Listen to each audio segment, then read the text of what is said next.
Hello everyone, welcome back to our channel Rani's kitchen. ఈరోజు అల్లం చట్నీ ఎలా చేసుకుందామో చూద్దాం. ముందుగా ఒక ప్యాన్ పెట్టుకొని ఆయిల్ యాడ్ చేసుకొని దాంట్లోకి అల్లం ఇంకా అలాగే ఎండుమిర్చి కూడా యాడ్ చేసుకోవాలి. దాంట్లోకి కొద్దిగా ధనియాలు, కొద్దిగా జీలకర్ర కూడా యాడ్ చేసుకోవాలి.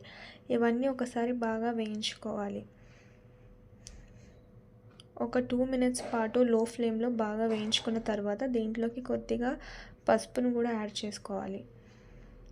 ఒకసారి పసుపు యాడ్ చేసుకుని దాన్ని ఒకసారి బాగా కలుపుకోవాలి. దీంట్లోకి ఒక 5-6 గార్లిక్ కూడా యాడ్ చేసుకోవాలి. ఇవి యాడ్ చేసుకున్న తర్వాత వీటిని బాగా మిక్స్ చేసుకోవాలి. చూపించిన విధంగా ఒక 1/2 కప్ ఆఫ్ బెల్లం, ఇంకా ఒక 1/2 కప్ చింతపండు గుజ్జు, ఇంకా అలాగే సాల్ట్ కూడా తీసుకోవాలి. ఎందుకంటే బెల్లం చేదుని పోగొట్టడానికి మనం బెల్లం తీసుకుంటున్నాము. ఇవి బాగా వేయించుకున్న తర్వాత ఫైన్ పేస్ట్గా చేసుకొని దీనికి పోపు వేసుకోవాలి. చూపించిన విధంగా